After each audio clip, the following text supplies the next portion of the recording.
As the economy came to a screeching halt, many people thought interest rates would drop significantly. And while they have gone down, they've also gone up. The interest rates have been like the stock market, up and down for no reason. So if we look at since March, rates have been lingering around 3.25% to 3.375, sometimes down to 3% on a 30-year fixed. Still, the rates are low enough to entice some homeowners to refinance in hopes of saving money in a financially unstable time for many people. Mortgage broker and president of Florida Home Funding, Shahram Sondi, says if that's something you're considering, do the math. What they have got to look at is what their current principal and interest payment is versus what the new principal and interest would be, and then look at their closing costs. So for example, if they're going to save $100 a month, okay, if the closing costs if it's gonna take almost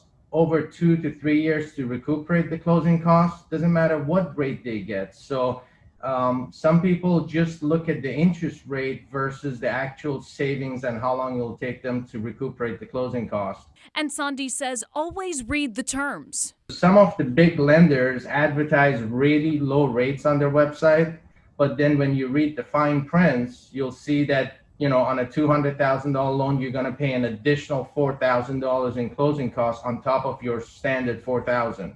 And as with any big purchase, make sure you shop around. I would say, a consumer should call at least 2 different companies. Call a bank, call a lender, call a mortgage broker, but make sure you get an actual loan estimate from 2 different companies. Michelle Imparato, West 2 News.